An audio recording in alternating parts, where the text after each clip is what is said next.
Pass rusher Khalil Mack has been traded from the Chicago Bears to the LA Chargers.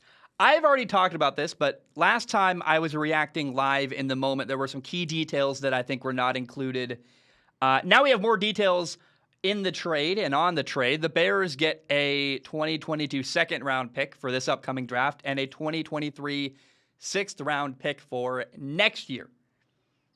And the Chargers, of course, get stud pass rusher Khalil Mack. Khalil Mack is 31 years old. I would have thought he was worth a first-round pick in a world where we saw Jamal Adams go for, a younger player, sure, but go for multiple first-round picks. I think it's pretty clear the reason why Chicago made this move is because they're rebuilding. They are trying to clear his salary off of just trying to get rid of his salary altogether. Again, 31 years old. Khalil Mack is over a $17 million salary cap hit this upcoming year in 2022. In 2023, he's almost $23 million. In 2024, the year after that, he's over $23 million in a salary cap hit. It's a big contract. Chicago didn't want to pay it anymore. They're rebuilding. And for LA, it's a fairly low trade cost. Sure, you got to pay the guy, but to give up a second-round pick and a sixth-round pick to get a guy who makes your football team dramatically better immediately, I think is a pretty low cost. And I think it makes sense for the Bears. It signals they're completely rebuilding. It makes sense for, the LA Chargers because their division is an arms race. The Raiders made the playoffs last year. Kansas City did as well. They also have Patrick Mahomes at quarterback. Denver just got Russell Wilson at quarterback.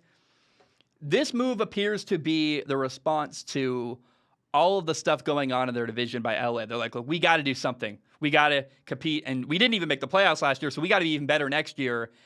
And it's kind of cool, too, because LA Chargers head coach Brandon Staley knows Khalil Mack very, very well because they worked together in 2018 in Chicago when Brandon Staley was the Chicago Bears linebacker coach directly coaching Khalil Mack. And Brandon Staley multiple times has been very outspoken about Khalil Mack, talking about how much Khalil Mack taught him as a player and how much he liked working with him.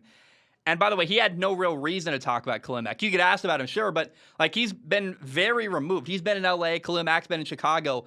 This is Brandon Staley going to get his guy, which I love this. And pairing Joey Bosa on one side of your defensive line with Khalil Mack on the other side to get after the quarterback is a terrifying thought. And honestly, I look at this trade and go, the Raiders are in trouble. The Raiders are squarely the worst team in that division. They're at the bottom of a mountain looking up at the Chargers and Justin Herbert and Khalil Mack and Joey Bosa. The Chargers and all their success and Tyreek Hill and Travis Kelce and the Denver Broncos roster and Russell Wilson. And if you're the Raiders, you're like, how are we supposed to win this division?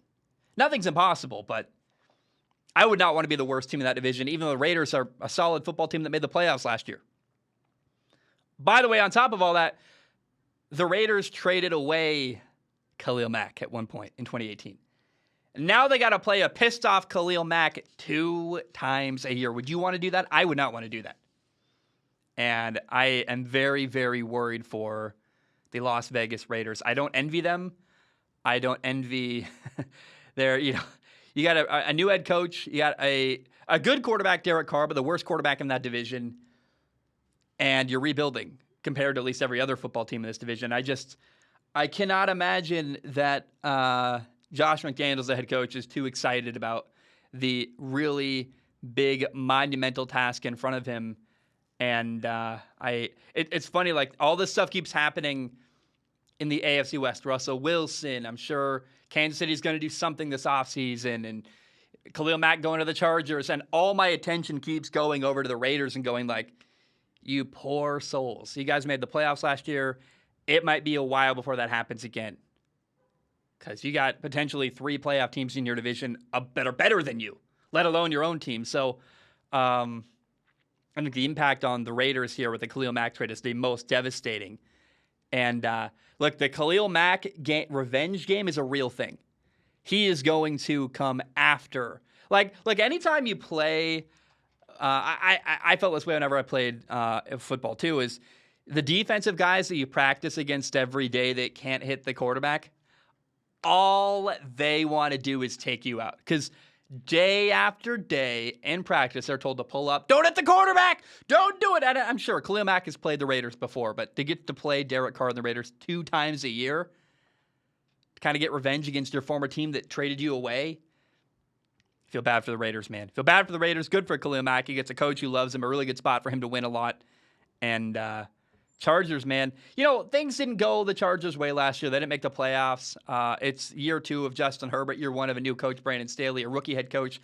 I expect the Chargers to be a lot better next year.